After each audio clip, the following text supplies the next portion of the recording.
Réveille-toi, l'émission qui reconnecte à l'essentiel, présentée par Valérie Karchi, coach artiste de l'âme et conférencière, fondatrice de Wake Up and Smile. Bonjour mes très chers auditeurs, je suis ravie de vous retrouver pour ce nouvel épisode de votre émission Réveille-toi, qui a pour vocation d'éveiller et de réveiller des dimensions encore insoupçonnées en vous, tout l'art d'être en vie. Aujourd'hui, j'ai l'immense plaisir d'accueillir dans nos studios parisiens une jeune femme dynamique, intensément vivante, qui a décidé de transmettre le message suivant chaque jour à travers ses écrits et ses accompagnements. Tu as le droit d'être qui tu es au-delà des limites. Et c'est ainsi que tu atteindras ta version du succès. Écrivain, philosophe et chef d'entreprise, également conférencière, elle ouvre le passage, la voie, de façon à ce que ceux et celles qui la suivent aient de nouveaux repères plus proches de qui ils sont. Son mot d'ordre, être soi suffit. Yes. Et aujourd'hui, on va parler de son livre du même nom, Être soi suffit, créer sa vie en étant soi. C'est un grand plaisir d'accueillir aujourd'hui Livia Quero dans notre émission. Waouh, ravie d'être là. Quelle belle introduction. J'adore. Tu pourras la réécouter tant que tu veux. Je vais l'écrire, la réécouter, la réécouter. J'adore. Merci Valérie. Avec grand plaisir, Livia. Je suis vraiment ravie de te recevoir dans notre émission.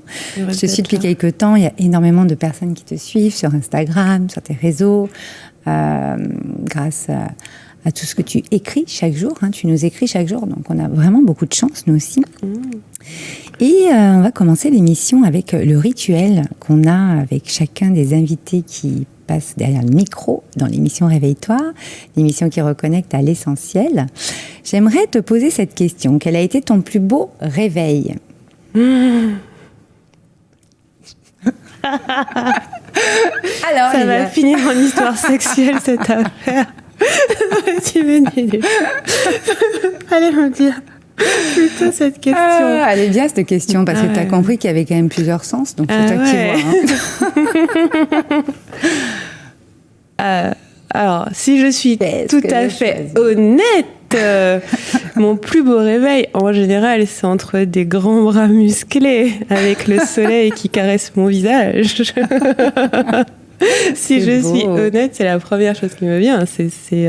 Après, j'adore l'amour, tu vois. J'écris sur l'amour beaucoup. Est-ce qu'il y en a un en particulier qui t'a vraiment... c'est mon thème préféré. Je pense que mon plus beau réveil au sens spirituel et philosophique du terme, il y en a tellement. Il y a tellement de moments dans ma vie qui étaient puissants où je me suis dit, waouh. Mon plus beau... Je pense que le plus beau, pas forcément le premier ou pas forcément le plus fondamental, mais c'était il y a quelques années, j'ai fait un long voyage à New York toute seule, 3 mois. Ouais. C'était la première fois que je partais, la deuxième fois que je partais seule. La première, c'était aussi à New York 10 jours, puis j'ai décidé d'y aller 3 mois. Okay. Et j'ai appris l'amour de moi. Oui. Je comprenais ce que c'était de m'aimer mentalement, tu vois, je comprenais ce que c'était, je prenais soin de moi, etc. Mais aimer toutes mes part d'ombre, aimer mes erreurs, aimer mes boulettes, aimer ce que je fais pas très bien, aimer mes défauts.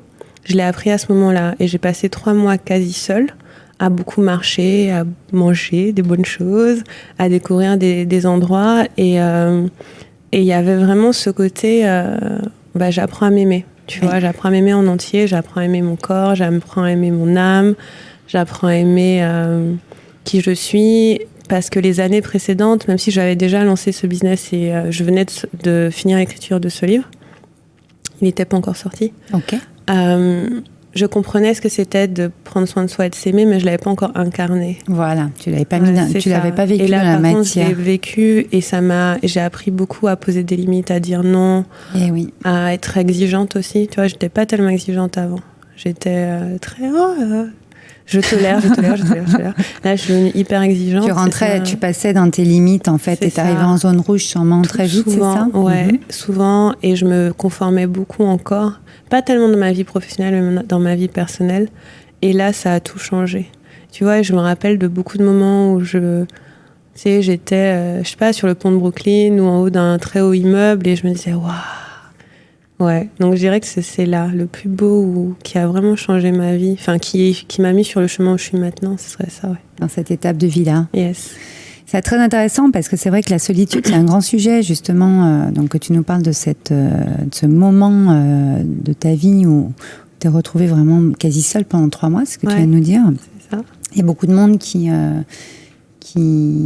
ça fait peur, finalement, de se retrouver vraiment seule. Mais est-on vraiment seul tout le temps ? Je ne pense vraiment. pas. Donc, qu'est-ce que tu pourrais dire à ceux à qui ça fait vraiment aussi peur d'être seul ? Parce qu'en fait, finalement, moi, en tout cas, dans ma vision du monde, je pense réellement qu'à un moment donné dans sa vie, voire plusieurs fois, puis une fois qu'on l'a testé, on le reproduira, on le refera. Et c'est important de se retrouver seul. Non ? Je pense que c'est fondamental d'apprendre à être seul, parce que si tu ne sais pas être seul, tu choisis d'être avec des personnes pour les mauvaises raisons.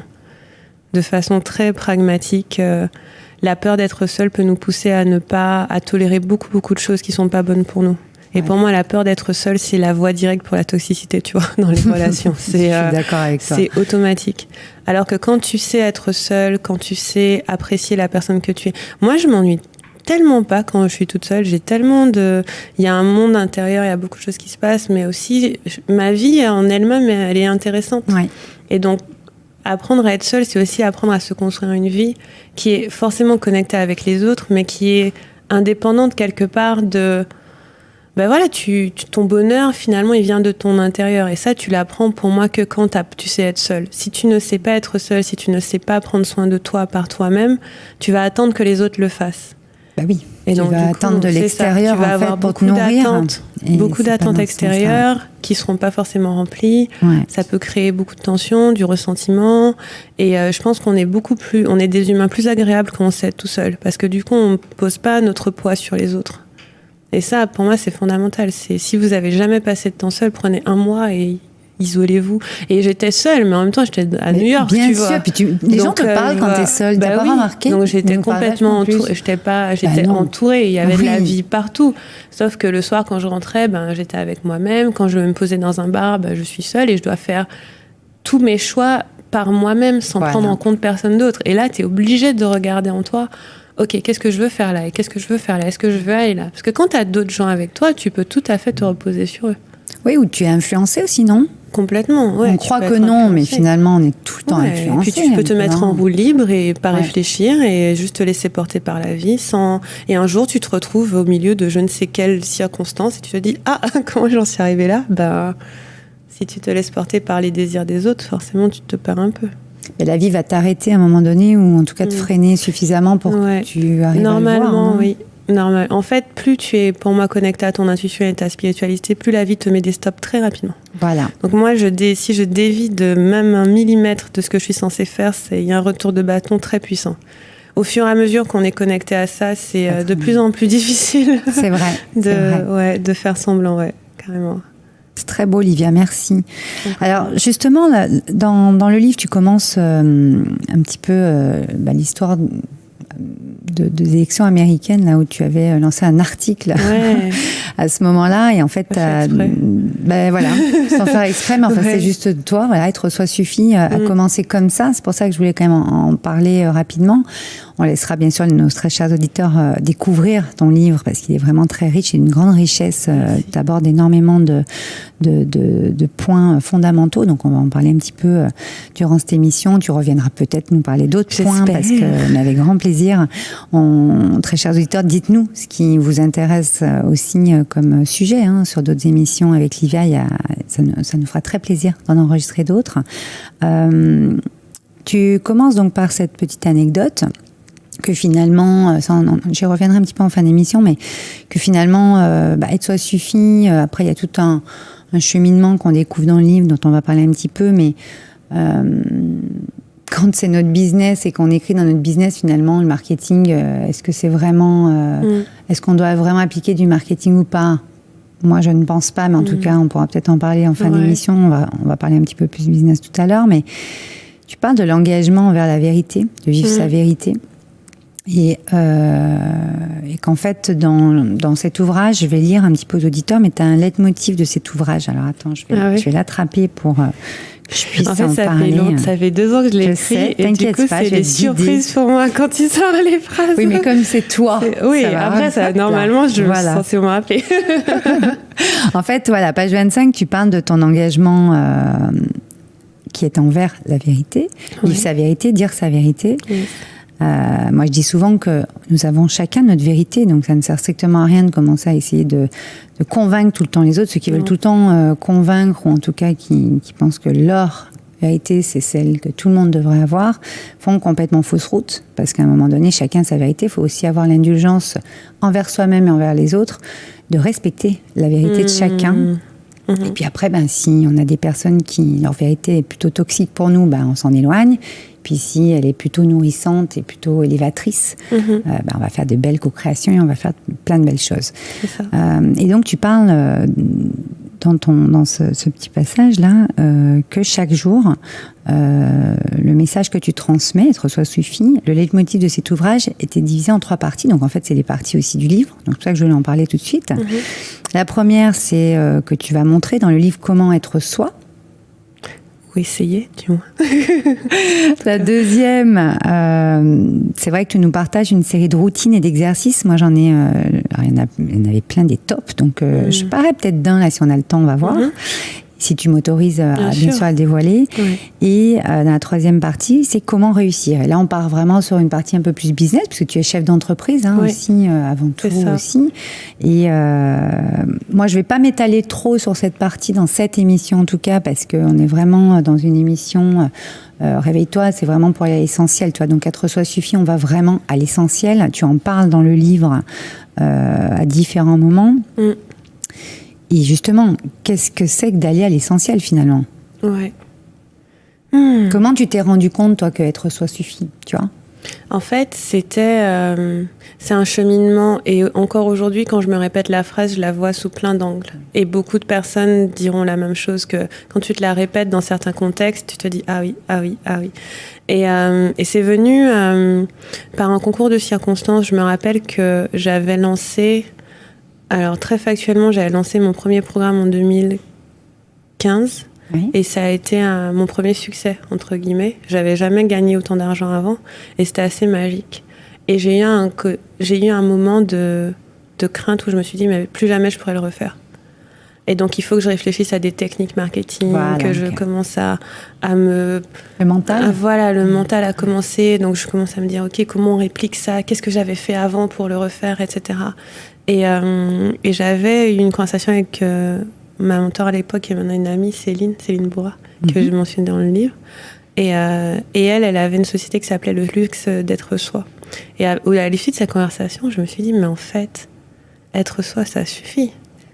Et le suffit, il est très minimaliste, parce que je suis très minimaliste dans le monde matériel. Et en fait, le suffit, c'est dans le sens où pas besoin de faire plus et pas besoin de faire moins.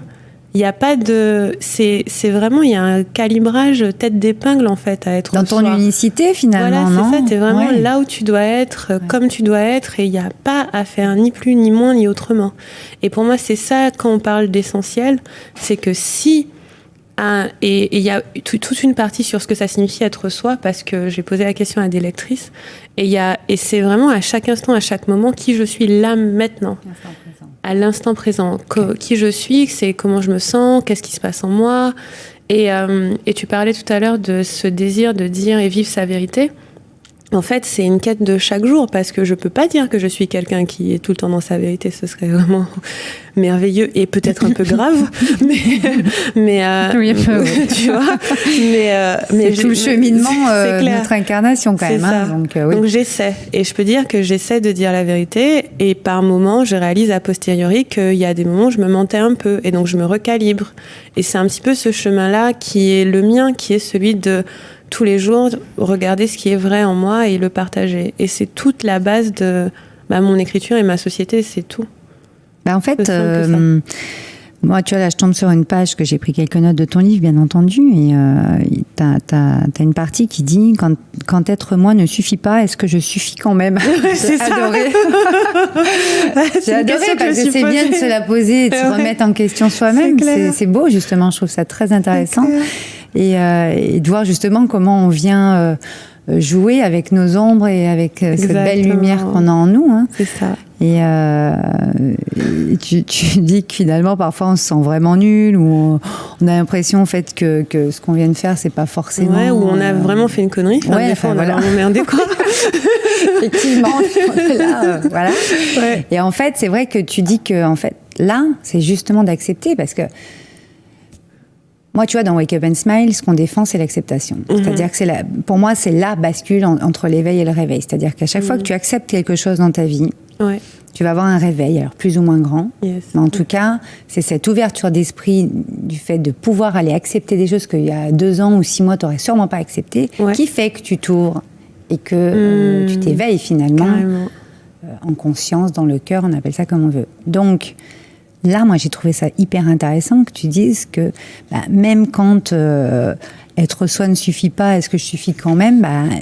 Oui, finalement, parce que du moment que tu acceptes l'erreur ou ce que tu viens de faire, en tout cas dans l'instant présent, ce qui vient te bouger finalement un petit peu en toi ou autour de toi, parce qu'on sait, tu sais comme moi, que les situations, les rencontres qu'on fait... sont toutes prépondérantes finalement dans le cheminement qu'on a. En fait, toi, tu dis qu'au contraire, c'est bien d'accepter cela, tu vois. Et c'est ça qui permet d'avancer sur le chemin, d'atteindre ta propre version. Moi, j'aime comme tu parles, ta propre version, parce qu'effectivement, il n'y en a pas deux comme vous, en fait. Clairement. Donc, forcément...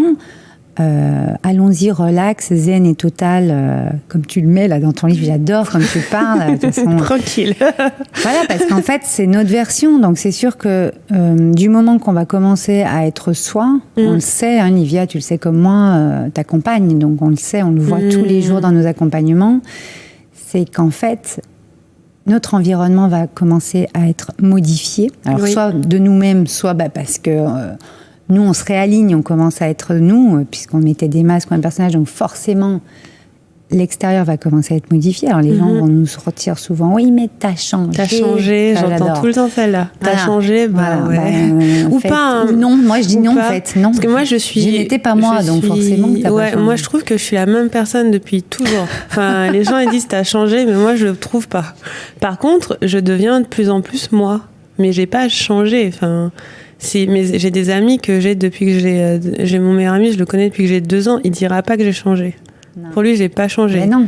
Pour lui, il m'a dit, c'est marrant, j'ai déjeuné avec lui il y a pas longtemps, et je lui disais que là, j'habitais pas à Paris, tu vois, avant, et je suis revenue il y a pas longtemps, et je lui disais que il y a ces jours-ci, on me reconnaît beaucoup dans la rue.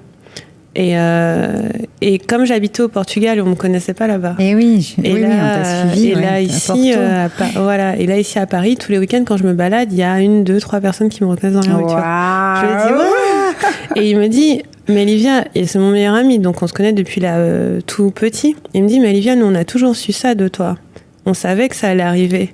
Et on se dit, et là, il se dit, enfin, tu vois, enfin, on te reconnaît dans la rue, enfin, t'as la notoriété que tu mérites. Et donc, moi, j'ai pas changé. C'est juste que je suis qui je devais être du début.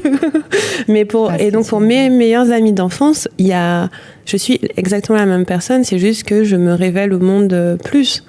Mais les gens qui disent, t'as changé, ils te connaissent pas très bien.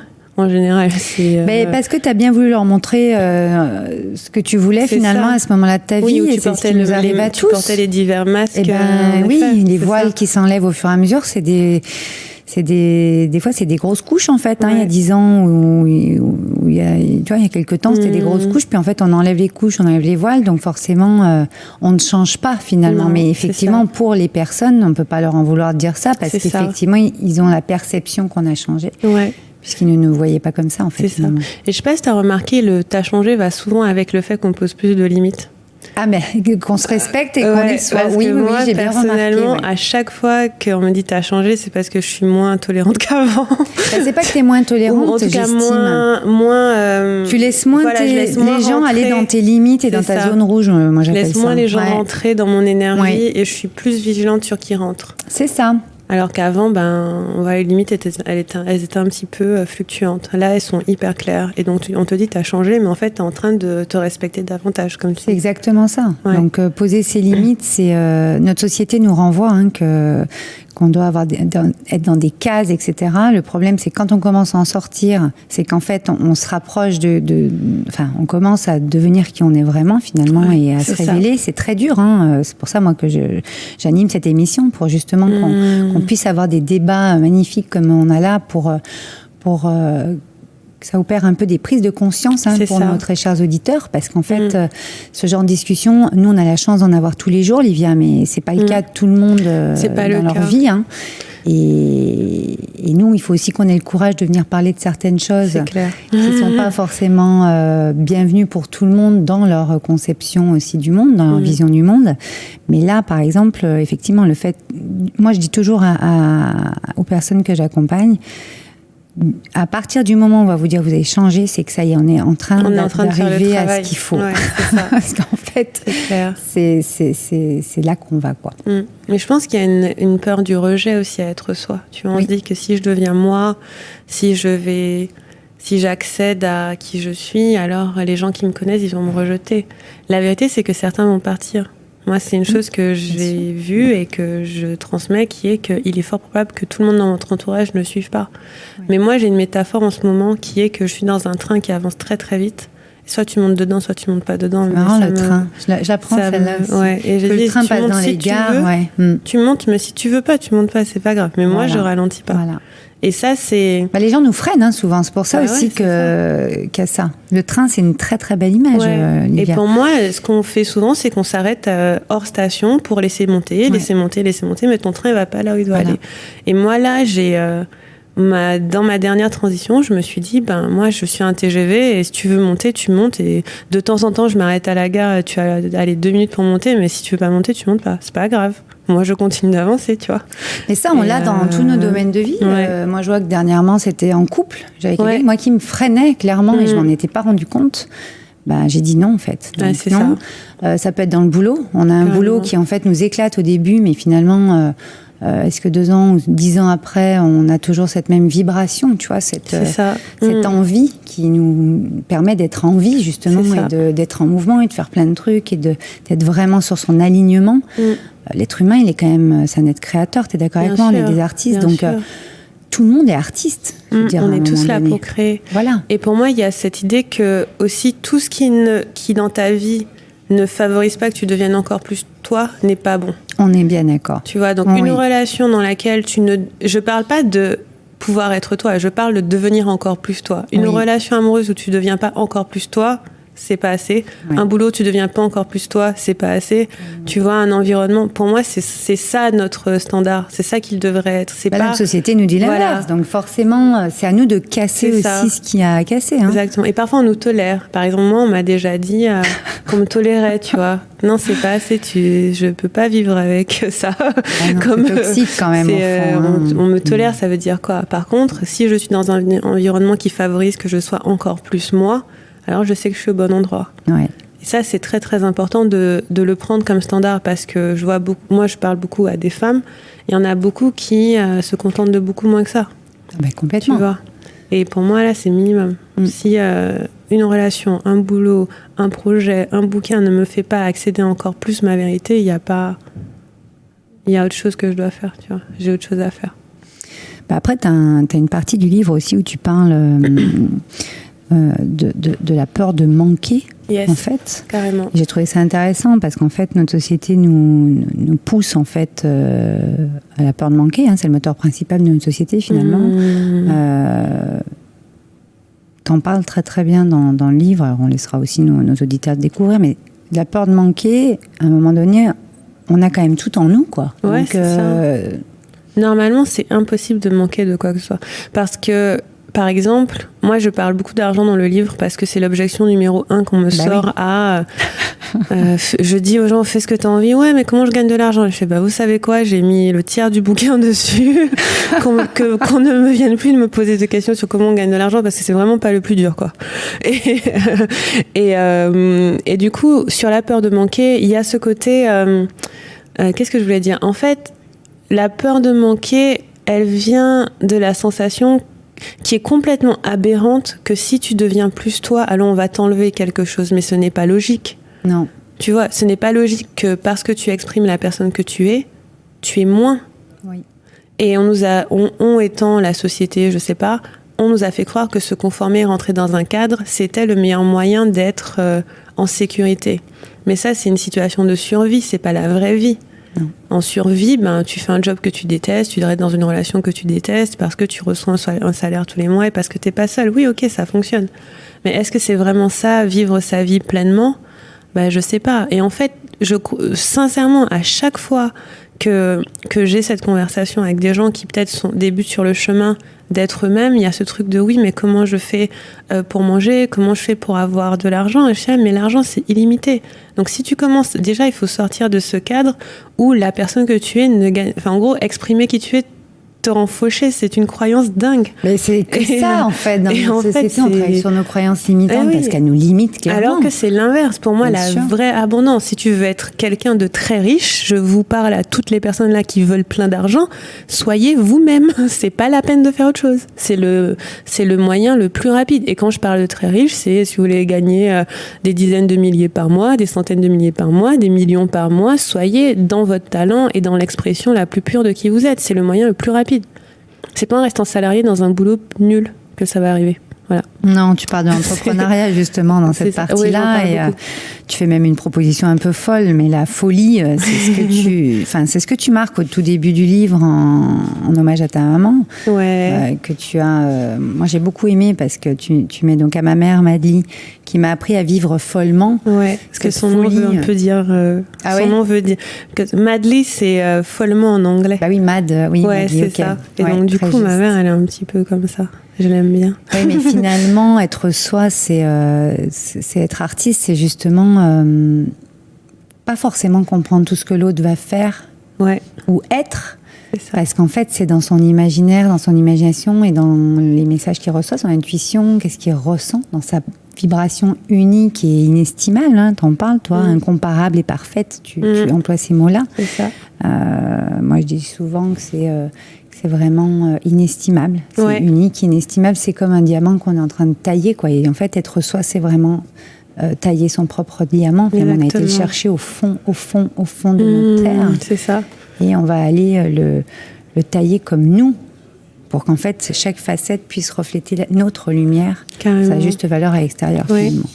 Et en fait, là, quand tu parles de cette folie, moi j'adore même, parce qu'il faut assumer justement notre côté atypique, notre côté artiste veut dire en fait qu'on a chacun notre vision du monde, notre part un petit peu imaginative qui peut donc partir très loin puisqu'elle est limitée en soi. Donc forcément, c'est notre créativité. Et moi, j'aime que tu nous fasses une proposition un peu folle dans le livre, parce que justement, il faut quand même se rappeler que même quand on est perçu, encore une fois, on parle beaucoup de ça aujourd'hui, mais quand on est perçu comme quelqu'un de taré, mais non, mais tu vas pas mettre ce projet en place, c'est complètement taré, ça marchera jamais. Ou ah non mais c'est fou, mais c'est génial. En fait, pour le même truc, t'as toutes les réponses, tu sais. C'est clair. C'est vrai. Mais allez-y, justement, moi j'ai l'impression que plus on est sur le bouton folie ou bien sûr dans sa juste mesure, plus il faut y aller en fait. Oui. Moi je dis souvent au pire on meurt. Hein. Enfin, je veux dire au pire, le pire qui va t'arriver c'est mourir et de toute façon c'est prévu. Donc voilà. C'est ça. Donc voilà. Enfin, il y a vraiment ce. Mais ça c'est aussi un grand thème du livre qui est le fait qu'on se retient beaucoup de vivre pour rester en sécurité, pour se protéger de je ne sais quoi. Alors que, et j'ai pas envie de rentrer dans les clichés du style je pourrais mourir demain, mais en tout cas je vais mourir un jour, c'est assez certain, tu vois. Sauf si Elon Musk arrive à me garder en vie pour l'éternité. Donc c'est assez certain. Donc il y a cette phrase de Maya Angelou que j'adore qui est je vais mourir, alors pourquoi ne pas tout faire. Elle a dit ça dans une interview d'Oprah vite fait. Et je l'ai repéré et c'est je vais mourir, alors pourquoi ne pas tout faire. Parce que c'est vrai, je vais mourir de toute façon. Enfin, je veux dire qu'on essaie ou pas. Donc, autant que je lance ce que j'ai à lancer, que j'écrive les bouquins que j'ai à écrire, que j'ai les aventures que je veux, les voyages que je veux. Peut-être un coup je serai fauchée, un coup je serai riche. C'est pas très grave, en fait. Et l'argent est une énergie comme tout le reste. Voilà, ça vient, bouge, ça circule. Et si on suit... Et honnêtement, j'en vois la preuve dans ma vie tous les jours. Si je suis l'énergie de la vie, tout fonctionne très bien. Enfin, la vie, c'est ce qu'elle fait. Tu parles de flow. Ouais, total. Ouais, je suis dans le flow. Moi j'adore le flow parce qu'après, moi je dis qu'il faut toujours obéir un petit peu des slows de temps en temps quand même Mais c'est le flow de la vie, ouais, c'est ce que tu dis. C'est ça. Et la façon dont je vois la vie, c'est qu'elle nous embarque et on est les seuls à freiner. Mais la vie, elle nous embarque sur des chemins. À chaque seconde, il y a des intuitions, il y a des appels, il y a des rencontres, tu vois. Et c'est juste, j'y vais, quoi. J'y vais, je me laisse porter. Et j'ai une amie qui me posait cette question c'était quoi ma définition du succès? Et j'ai pas mal réfléchi. Je lui ai dit que moi, ma définition du succès, c'est vivre ma vie sans me retenir. Ouais. C'est tout. Ouais. C'est que si je suis sur mon lit de mort un jour, je me dirais, j'ai fait chaque chose que je voulais faire. Mais tu sais que il y a une étude là-dessus, scientifique même, où ils ont demandé à énormément de personnes, j'ai pas l'étude sous les yeux, mais à énormément de personnes sur leur lit de mort, pour le coup, des personnes qui allaient mourir, de quoi ils se souvenaient finalement dans leur vie, etc. Ouais. Et en fait, ils se souviennent toujours des choses où c'était limite un petit coup de folie, où c'était écouté complètement, en fait. Ouais, total. Et ils regrettaient des choses où ils ont failli le faire et ils l'ont pas fait. C'est ça. Tu vois ? Et je pense que c'est les coups de folie qui font la vie. Alors, est-ce que sur le moment, ça paraît un coup de folie? Oui, mais après, dans les faits... Regardez votre vie à chacun, très chers auditeurs. Sur le moment, les coups de folie qu'on a fait, effectivement, ça paraissait vraiment un coup de folie. Mais finalement, la vie, c'est quoi? C'est ça. C'est vivre, donc c'est sortir de sa zone de confort pour aller dans sa zone de génie. T'en parles de la zone de génie. Et moi, c'est très, très important, je trouve, parce que quand on se concentre sur l'essentiel, on arrive dans sa zone de génie automatiquement, parce que c'est fluide, c'est le flow. On n'a aucun effort à faire, finalement.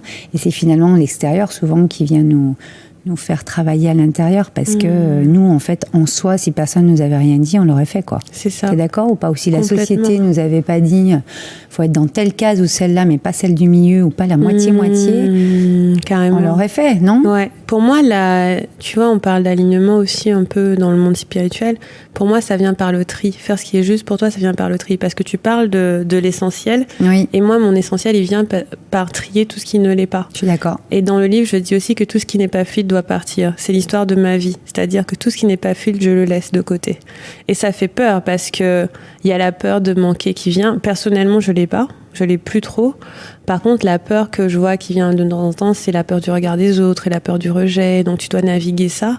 Mais aujourd'hui, mon rapport à la peur, c'est que c'est une information. Ça guide pas ma vie. C'est juste que je la regarde, je me dis, ok, j'ai peur de ça. Bon, qu'est-ce que je dois faire? Et tout ce qui n'est pas fluide doit partir. C'est vraiment l'idée que si dans votre vie, il y a quelque chose qui coince, soit ça s'arrête, soit ça se transforme. Mais ça reste pas comme ça. Ouais. Et je vois beaucoup trop de circonstances dans lesquelles on reste dans des nœuds, dans des vies qui sont pas fluides, par peur de manquer ou par peur d'être rejeté. Ouais, mais on bouge pas quand c'est... Voilà, c'est le mouvement, partout, il n'y a pas de mouvement. Ouais. C'est ça. De toute façon, on est d'accord qu'à l'image des saisons, tout est en mouvement, c'est impermanent. Constamment, donc c'est la seule chose qu'on sait. On a fait une émission d'ailleurs là-dessus avec Bruno Hugues, pour aller l'écouter sur l'impermanence des choses et des personnes. Oui. Parce qu'effectivement, au bout d'un moment, quand on a quand même saisi certaines choses, on arrive à opérer certains détachements. Oui. Nous vivons dans une société. Effectivement, il y a quand même des règles, 2-3 règles à avoir, parce que sinon on ne pourrait pas vivre tous ensemble. Ça serait quand même très compliqué, comme dans toute communauté finalement. Mais par contre, effectivement, l'impermanence et le fait que ce soit des cycles, etc. Et que ça bouge beaucoup. Ça bouge beaucoup. En fait, il y a des choses dont on a eu besoin pendant très longtemps ou qu'on a besoin à ce moment-là de notre vie. Pourquoi on va en avoir besoin encore dans 2 jours? C'est pas forcément nécessaire, quoi. Et je pense que c'est parfois déroutant parce que moi, je vis ma vie assez publiquement. Et du coup, c'est un peu déroutant par moments pour les gens de voir à quelle vitesse ça bouge. Mais ils voient pas que dans mon référentiel, il y a pas il y a pas le temps, il y a juste c'est juste à ce moment-là, donc c'est ce que je fais. C'est l'instant présent. Voilà, le temps n'existe pas. Le temps, ça n'existe pas. Et c'est parce que, et j'en parlais à des amis hier, c'est parce que pour la plupart d'entre nous humains, il y a un gros décalage entre l'intuition et l'action, entre quand je sais faire quelque chose, quand je sais que je dois faire quelque chose et quand je le fais. Moi, ce décalage, il est hyper court maintenant. À partir du moment que je sais ce que je dois faire, je le fais. Et du coup, ça donne l'impression que ça va vite, mais pour moi, ça va pas plus vite que... Parce que tu es dans ton être, donc forcément tu sais que c'est juste pour toi. C'est ça, c'est que comme j'essaie au maximum d'être connectée à ce qui est vrai au présent, et je vois ce qui n'est pas juste, alors ça part. Et il n'y a aucune raison pour moi de rester dans une situation qui n'est pas fluide, si je sais qu'elle ne l'est pas, tu vois. Je vois très bien. Donc, si je sais qu'elle ne l'est pas, soit je la transforme, et ça peut arriver qu'elle se transforme, soit je l'arrête. Tout se réinvente, la transformation, voilà. C'est ça, c'est de la réinvention. Donc, c'est ça. Donc soit je me dis, il y a une chose à changer, voilà. Soit ça doit s'arrêter. Mais par contre, ce n'est pas tolérable pour moi que ça reste comme ça. Et c'est pas tolérable une seule seconde. Tu vois, c'est que du moment que je le sais, alors un truc doit bouger.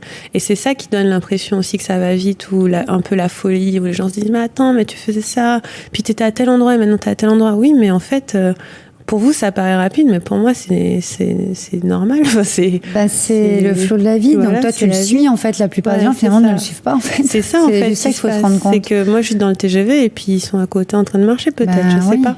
Et du coup, forcément, tu dis « Oh, ça va vite. » Mais quand t'es dans le TGV, il va pas vite, il va à sa vitesse tout à fait normale. Et... Chacun sa vitesse, chacun son rythme, j'ai envie de dire. C'est ça. Donc, et chacun son chemin aussi, parce que il y a une chose que j'observe aussi pas mal, parfois, dans ma communauté, c'est que certains ont envie de se calquer sur un chemin similaire. Sauf que le mien, je comprends pourquoi il est comme il est. C'est que j'ai une espèce d'appel ou une mission qui est d'expérimenter beaucoup de choses et de transmettre dessus. C'est mon job d'écrivain, entre guillemets. Tu arrives très bien. Merci. mais tu vois, je sais que c'est pour ça qu'on m'a mis sur Terre, pour expérimenter la vie, pour voir ce que ça fait, pour mettre des mots dessus. On n'a pas tous ce job-là. Ah bah non. Et je pense encore heureux, parce que franchement, c'est pas toujours facile. Et d'autres personnes sont là pour expérimenter autre chose, dans d'autres rythmes, dans d'autres sphères. Et c'est hyper important de comprendre, en fait, où est notre valeur ajoutée, où est notre talent. Et moi, je sais que c'est ça mon talent. Et donc, c'est OK pour moi d'être dans ce talent-là et pas d'être sur d'autres. Voilà. Et donc, chaque personne, et je dis souvent à ma communauté de ne pas faire comme moi, de plutôt se concentrer sur la recherche de qui ils sont. Chaque personne a ça à apporter, à sa pierre à l'édifice, et à chercher sa propre vérité qui ne ressemblera probablement pas du tout à la mienne ou à la tienne ou à celle des autres, en fait. Et ça, c'est le plus important, parce qu'on a besoin de chacun. Et c'est assumer sa part de contribution au monde, finalement. Exactement. Assumer ta contribution, comment, sous quelle forme, etc. Ne pas se comparer, parce qu'on a tous un rôle à jouer. Ouais. Il se présente juste très différemment. Okay. Et voilà. Non, mais après, c'est vrai que la vibration du cœur, finalement, quand on est dans son être soi suffit, c'est quoi ? C'est oui ou non, finalement, être dans sa vibration du cœur et... Ok, j'ai envie, j'ai pas envie, quoi. C'est ça. Tac, tac. Et je fais rien que j'ai pas envie de faire. Voilà. Tu as, voilà, c'est exactement ça, mais c'est pas un caprice ou autre, parce que encore une fois, avec nos croyances limitantes, et notre éducation dans nos générations, dans lesquelles on est toutes les deux, parce que nos auditeurs ont plusieurs. Ont des âges différents. Souvent, on est vraiment là dans des systèmes d'éducation qui nous ont un petit peu enfermés parfois, qui étaient très bien, mais qui étaient un petit peu limitants ou enfermants.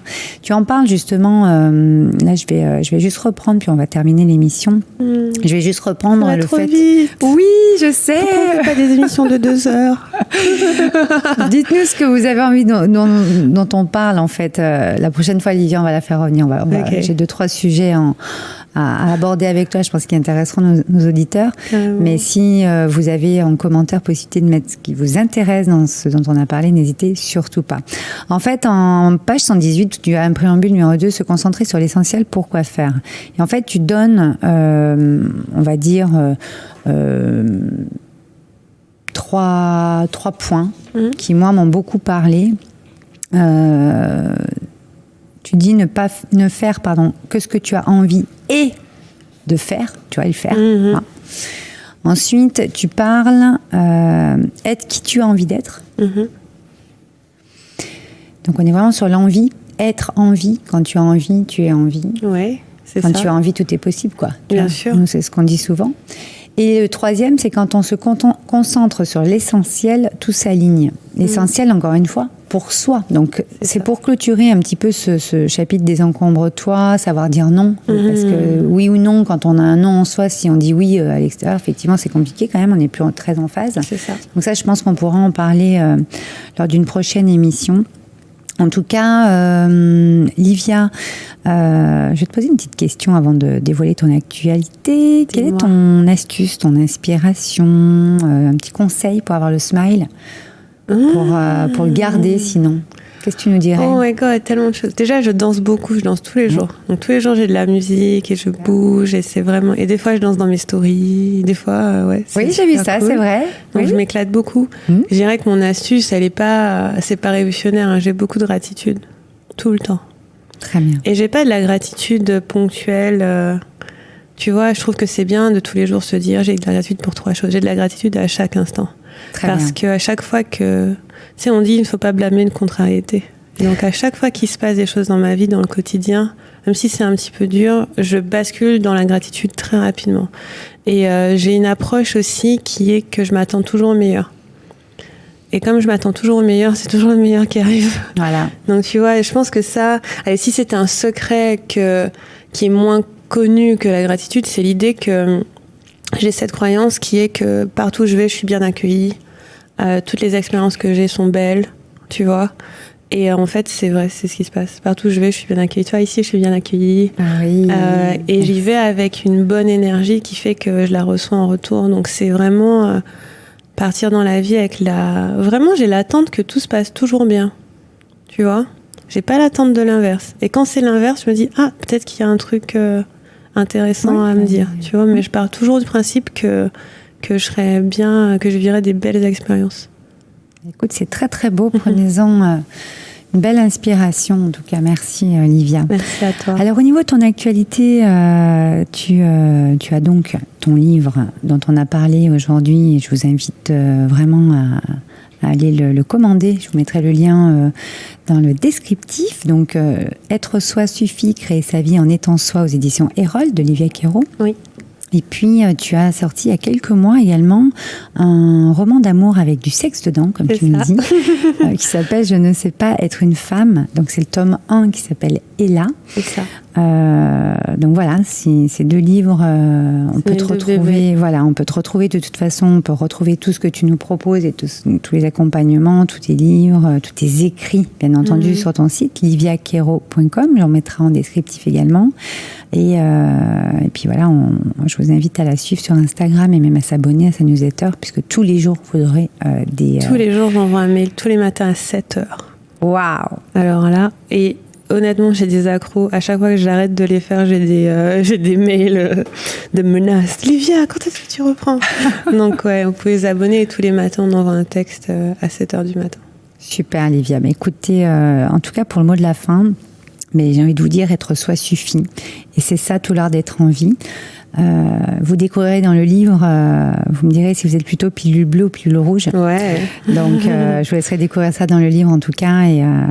Écoute, Livia, je te dis à très bientôt dans notre émission. Merci à toi de m'avoir accueilli, c'était super. Merci avec grand plaisir. Merci à tous d'avoir écouté. À très bientôt. À très sur bientôt. Instagram. À très bientôt. Ok, à bientôt. Au revoir. Réveille-toi, l'émission qui reconnecte à l'essentiel, présentée par Valérie Karchi, coach artiste de l'âme et conférencière, fondatrice de Wake Up and Smile.